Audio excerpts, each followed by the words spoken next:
क्योंकि लगातार साहस के साथ सामाजिक न्याय के मुद्दों को बड़े पटल पर ले जाने का काम जो व्यक्ति कर रहा है उसको युवा तुर्क कहा जा सकता है।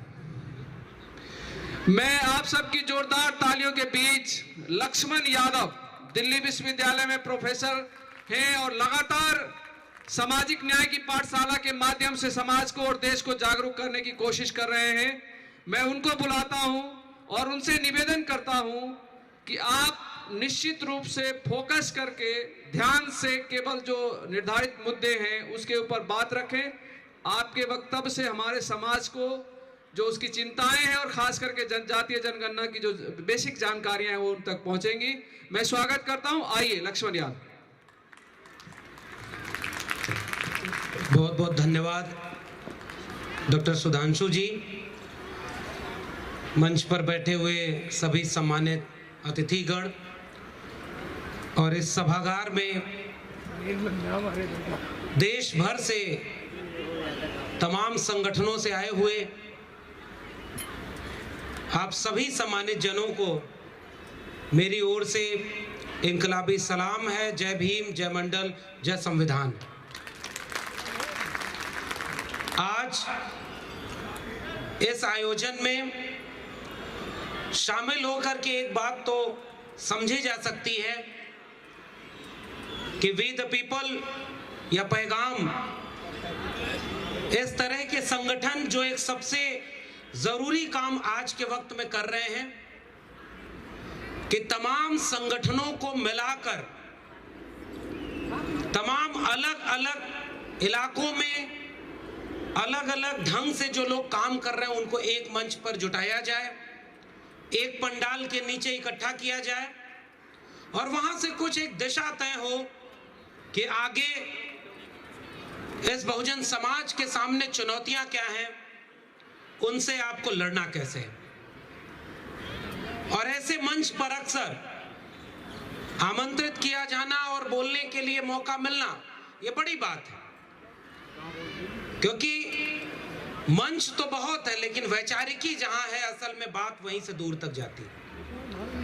मुझे जो विषय सौंपा गया है निजीकरण और सामाजिक न्याय का सवाल जाति जनगणना से जोड़ते हुए मैं उसमें चंद बिंदु बस रख करके अपनी बात को विराम दूंगा कि आज नई पीढ़ी के सामने कुछ चुनौतियां हैं। हम लोग जो कोशिश कर रहे हैं, हम विश्वविद्यालयों तक पहुंचे,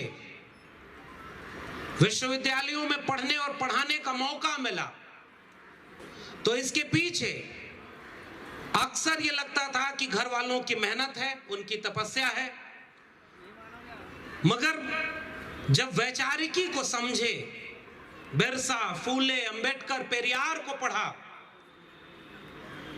तब ये समझ में आया कि हमारे जैसे जाने कितने घर वालों के तपस्याएं जाया हो गई होती और होती रही जब तक इस देश में भारत का संविधान और मंडल कमीशन लागू नहीं हुआ। तो आज हम यहां हैं तो साफ तौर पर यह बात कबूल करने और बार बार बोले जाने की जरूरत है कि भारत का संविधान और मंडल कमीशन न होता तो आज हम यहां नहीं होते। इसीलिए जिस सीढ़ी पर चढ़ करके थोड़े से लोग विश्वविद्यालयों तक पहुंचे, पढ़ने पढ़ाने के काम से जुड़े, उन लोगों को यह बात समझ में आ गई जो सदियों से हकमारी पर जी रहे हैं, जिन्होंने सत्ता, संसाधन और हिस्सेदारी पर 90% आवाम का हक मारा और 10% लोगों के पास भेजा। उन लोगों ने इसी सीढ़ी को सबसे पहले ध्वस्त करना शुरू किया और वो है शिक्षा। शिक्षा एक ऐसी चीज है, महात्मा फूले किसान का कोड़ा किताब में बाकायदे लिखते हैं, विद्या बिना मति गई, मति बिना गति गई, गति बिना वित्त गया, वित्त बिना शूद्र भय, एक अविद्या ने जाने कितने अत्याचार अम्मा ने किए। डॉक्टर अंबेडकर, डॉक्टर राम मनोहर लोहिया और पेरियार साहब जैसे तमाम लोगों ने जो एक सबसे जरूरी लड़ाई लड़ी थी शिक्षा, और आज वो लोग जो जानते हैं कि शिक्षित होने के बाद लोग अपने हकूक़ के लिए केवल लड़ते ही नहीं हैं, वो लोगों को लड़ने के लिए तैयार करते हैं। तो ऐसे लोगों से उनको डर लगता है, ऐसे लोग उनकी पूरे हेजेमनी के खिलाफ खतरा है, इसलिए वो आज बोलने वाले विद्यार्थियों को जेल में रखे हुए। मैं इस मंच से याद करना चाहता हूं प्रोफेसर हनी बाबू को, प्रोफेसर आनंद तेलतुंबड़े को, गौतम नवलखा को और तमाम छात्रों को जो आज जेलों में हैं। वो केवल इसलिए कि जो बोल रहा है, जो समझा रहा है, उससे उन्हें खतरा है। तो पहली बार, चाहे वो निजीकरण की हो या जाति जनगणना की हो, इससे जोड़ करके मैं एक बड़ी चुनौती की तरफ इशारा कर रहा हूं कि उस शिक्षा में पहले जब तक आरक्षण नहीं था, वो मां सरस्वती का पावन प्रांगण हुआ करते थे। वहां तो यूआर की पोस्ट पर किसी दलित पिछड़े आदिवासी को न तो एडमिशन मिलता था, न प्रोफेसर बनाते थे। जब ये रिजर्वेशन लागू हुआ तो उन्होंने कहा नॉट अवेलेबल, यानी लोग अवेलेबल ही नहीं है जो मिनिमम एलिजिबिलिटी को क्वालिफाई करते हुए। और जब एलिजिबल लोग आने लगे तो उन्होंने कहा नॉट फाउंड सुटेबल, दलित पिछड़े आदिवासी सुटेबल नहीं है प्रोफेसर बनने के लिए। और जब सुटेबल भी हुए, अवेलेबल भी हुए, तो उन्होंने 13 पॉइंट रोस्टर लागू किया कि अब इसमें प्रोफेसर की पोस्ट जो SC ST OBC की है वही खत्म हो जाए। पूरे देश ने एकजुट होकर के लड़ाई लड़ी, बहुजन संगठनों ने, दलित पिछड़े आदिवासी पसमानदा तबके के लोगों ने एकजुट करके रोस्टर को वापस दिलाया। अब वो नई शिक्षा नीति के तहत उस पूरी शिक्षा को निजी हाथों में बेच रहे हैं। ये है निजीकरण। और जब निजी हाथों में शिक्षा बिक जाएगी तो आप जाके इसी दिल्ली के चारों तरफ देखिए, Ashoka, Galgotia, MT, lovely professional university में कोई रिजर्वेशन नहीं, और आपके गांव के बच्चे उन विश्वविद्यालयों में न पढ़ते हैं न पढ़ाते हैं। इसीलिए वो DU, JNU, Jamia, AMU, Allahabad, BHU, Hyderabad, तमाम विश्वविद्यालयों को बर्बाद कर रहे हैं। तो पहली लड़ाई जो निजीकरण के खिलाफ लड़ी जानी चाहिए, वो शिक्षा को बचाने की लड़ाई होनी चाहिए। बिना शिक्षा की कोई मुक्ति नहीं। और आप शिक्षित नहीं होंगे तो आपके बच्चों को अचानक कोई आकर बोलेगा कि हमने नाली के घास से चाय बनाई थी। गणेश जी पहली प्लास्टिक सर्जरी है, महाभारत काल में इंटरनेट हुआ करता था, और अचानक फिर कहेंगे कि 85% लोगों को हिंदू हम बना रहे, वो हिंदू धर्म खतरे में, रामलला हम आएंगे, मंदिर वहीं बनाएंगे। अगर शिक्षित दलित पिछड़े आदिवासी नौजवान होंगे तो वो पूछेंगे कि जीबी पंत इंस्टीट्यूट से लेकर DU, JNU में आपने NFS क्यों किया है, कितने रिजर्व सीटें खाली हैं। एक सवाल का जवाब दो। आप कहते हो हिंदू खतरे में है। इस मंच से ये पैगाम पूरे देश में जाना चाहिए कि अगर खतरे में है तो दलित पिछड़े आदिवासियों की शिक्षा खतरे में है, रोजगार खतरे में है, उनकी पढ़ाई, सिंचाई, दवाई और कमाई खतरे में है। इस मंच से ये पैगाम जाना चाहिए। और वो पैगाम इसलिए जाना चाहिए क्योंकि अगर जाति जनगणना हो जाएगी तो एक राज खुल जाएगा कि इस देश के अकादमिक शिक्षण संस्थानों में 90 से 95 पदों पर आज भी एक ही जाति के लोगों का कब्जा है, एक ही तबके के लोगों का कब्जा है। इसलिए वो जाति जनगणना नहीं होने देना चाहते। दूसरा बिंदु रोजगार का। 90 के बाद तो आप नई नीतियां ले आए। 1950 में जब भारत आजाद हुआ तो एक भरोसा दिलाया गया था कि हम सबका मुल्क बनाएंगे। बाबा साहब ने संविधान की प्रस्तावना और 26 नवंबर 1949 को यह बात भी कही कि हमने एक व्यक्ति एक वोट का राइट तो दे दिया है, मगर जब तक सामाजिक और आर्थिक गैर बराबरी दूर नहीं होगी, राजनीतिक बराबरी हासिल नहीं की जा सकती। उसके बाद इस देश को एकजुट होना था ना। इस देश के 85% लोगों के पास 85% जमीन का मालिकाना हक होना था। 85% प्रोफेसर इन विश्वविद्यालयों में होने थे, 85% वकील होने थे, 85% जज होने थे, 85% ब्यूरोक्रेटी होनी थी, 85% व्यापारी होने थे। लेकिन आज इस देश के 85% आवाम के पास 15% भी इन जगहों पर कब्जा नहीं है। और जिनकी आबादी 15% है, उन्होंने 85% इन जगहों को कब्जा किया हुआ है। इसलिए वो नहीं होने देना चाहते कि जाति जनगणना हो जाएगी तो वो राज खुल जाएगा। इस मंच से आप लोगों को समझाने जाइए, हम कोई नई लड़ाई नहीं लड़ रहे। जब डॉक्टर लोहिया ने कहा था कि सन सोपा ने बांधी गांठ, पिछड़ा पावे 100 में 60, उस नारे को बहुजन नायकों ने बढ़ाया। बाबू जगदेव प्रसाद कुशवाहा और रामस्वरूप वर्मा जी ने कि 100 में 90 शोषित हैं, शोषितों ने ललकारा है, धन धरती और राजपाट में 90 भाग हमारा है। जाति जनगणना और निजीकरण की लड़ाई इसी 90 भाग की है। तीसरी बात, वो 90 भाग किस बात का? आप कहते हो राम राज्य लाएंगे, तो राम को अपने पास रखो, राज को हमें दे दो। इस 90% आवाम का राज कहां है? उस राज के लिए जो जमीन को जोते बोए वो जमीन का मालिक होए। त्रिवेणी संघ का जिक्र करना चाहता हूं इस बड़े मंच से। ओबीसी समाज के ऊपर एक आरोप लगाया जाता है कि वो लोग कभी जागरूक ही नहीं रहे, उन्होंने कभी कोई लड़ाई नहीं लड़ी। आप इतिहास पढ़िए, 1930 में त्रिवेणी संघ बना। थोड़ा सा वक्त लूंगा। त्रिवेणी संघ बनने के बाद शिवदयाल सिंह चौरसिया जी थे उत्तर प्रदेश में, और उन्होंने एक संगठन बनाया, आदि हिंदू सभा। और ब्राह्मणों के पास जब गए और उन्होंने कहा कि हमारे संगठन में शामिल होइए, तो ब्राह्मणों ने कहा कि हम ब्राह्मण नहीं हैं, हम हिंदू नहीं हैं, हम तो आर्य हैं। तो शिवदयाल सिंह चौरसिया ने कहा कि हम तो तुमको भी हिंदू और अपने को भी हिंदू समझते थे, जब तुम आर्य हो तो हम भी कोई हिंदू नहीं है। और तब उन्होंने संगठन बनाया बैकवर्ड क्लासेस लीग, और पिछड़े तबके को एकजुट करके कहा कि हिंदू के नाम पर तुमको ठगा जा रहा है। त्रिवेणी संघ के लोग और उसके बाद अर्जक संघ के लोग, इन्होंने ओबीसी समाज को एकजुट करके जो मशाल जलाई, पेरियार ललई सिंह यादव, उनके पिताजी ने जनेऊ पहन लिया तो उनको अपमानित किया। उन्होंने चौराहे पर उस ब्राह्मणों को पटक के मारा और कहा जनेऊ हम भी पहनेंगे, लेकिन ऐसा जनेऊ हम तिरस्कार करते हैं जो हमें पहनने का हक नहीं। तो वो जो लड़ाई पूरी शामिल हुई थी, बैकवर्ड क्लासेस लीग, त्रिवेणी संघ, अर्जक संघ, 1948 में लखनऊ में 2 बड़े अधिवेशन हुए थे।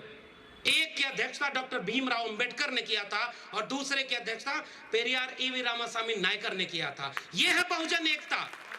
हमें तो अपना इतिहास ही नहीं पढ़ने दिया गया, और आज लोग कहते हैं कि ओबीसी को जगाने की जरूरत है। ठीक बात है, जगाने की जरूरत है, मगर एक बात मैं कह रहा हूं, जितना भटका हुआ आज दलित है, आदिवासी है, उससे थोड़ा सा मात्रा में ज्यादा ओबीसी है, बस फर्क इतना ही है। हमारे यहाँ बहुजन नायकों की विरासत को हमने नई पीढ़ी को पढ़ाया नहीं, समझाया नहीं, इसलिए भटकाव आया।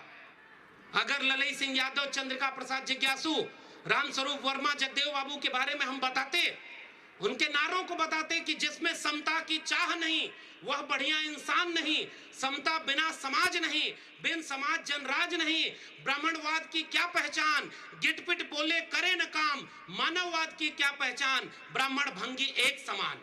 पेरियार ललई सिंह के उस नारे को बोलते कि बलिदान न सिंह का होते सुना, बकरे बलिवेदी पर लाए गए, न काटे टेढ़े पादप गए, सीधों पर आरे चलाए गए, विषधारी का बाल न बांका बया, विषहीन सदा तड़पाए गए, विषहीन सदा तड़पाए गए। विरासत हमारे पास है। इस मंच से मैं अपील कर रहा हूं अपनी तीसरी बात कि नौजवानों को समझाइए कि आपकी विरासत क्या है।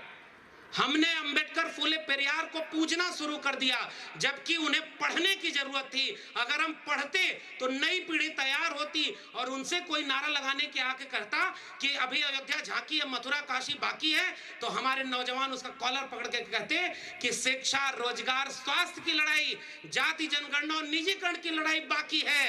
मंदिर तुम लड़ो, हम विश्वविद्यालय के लिए लड़ेंगे, स्कूल बनाने के लिए लड़ेंगे। बहुत अच्छे। ये तीसरी मेरी बात है कि आपने अपने इतिहास से अपने विद्यार्थियों को, नौजवानों को प्रेरित नहीं किया। इस सभागार में महिलाएं और बच्चे यहां पर दिख रहे हैं, मैं उनकी तारीफ करके हुए एक बात कह रहा हूं। पुरुष घर की 4 दीवारी के दहलीज पर जाकर उसकी क्रांति रुक जाएगी, मगर एक महिला अगर सशक्त होगी तो वो चूल्हे पर बैठकर दूसरी महिला को समझाएगी कि बहन हमारे यहाँ क्रांति करने की दिक्कत इसलिए हुई क्योंकि हमारा हक छीना जा रहा है। फूले, अंबेडकर, पेरियार, तीनों ने तीसरी जो सबसे महत्वपूर्ण बात की थी, महिलाओं की मुक्ति की बात। बहुजन आंदोलन इसलिए सफल नहीं हो पा रहा है कि हमने महिलाओं को बराबरी का हक नहीं दिया। चौथी और आखिरी बात कह करके आपसे ये बात कह रहा हूं कि निजीकरण कॉन्सेप्ट ही गलत है। इस देश में निजी कुछ भी नहीं है। मंडल कमीशन के सिफारिश में एक बात कही गई है, और मैं तो कह रहा हूं घर घर से जब तक रामचरितमानस, गीता, वेद, पुराण को बाहर नहीं करेंगे और 2 किताबें अपने घर में रखिए, भारत का संविधान और मंडल कमीशन की रिपोर्ट, क्रांति वहां रुकी हुई है। और उस मंडल कमीशन की रिपोर्ट में कहा गया है कि निजी जैसा कोई क्षेत्र ही नहीं होता। अगर सरकार से 1 रुपए की भी मदद आपने ले ली तो कोई निजी क्षेत्र वो रहा ही नहीं। फिर किस बात का प्राइवेटाइजेशन? अब ये लोग नया उसको एक नया नाम दे रहे हैं, मोनेटाइजेशन कर रहे हैं, हम उसको मौद्रिकीकरण कर रहे हैं। ये वो लोग हैं जो नाम बदल करके राज कर रहे हैं।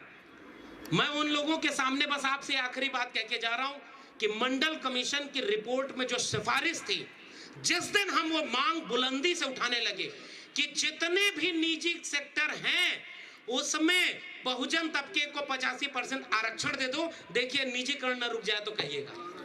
ये आरक्षण नहीं दे रहे, इसलिए आरक्षण को खत्म करने के लिए प्राइवेटाइज कर रहे हैं।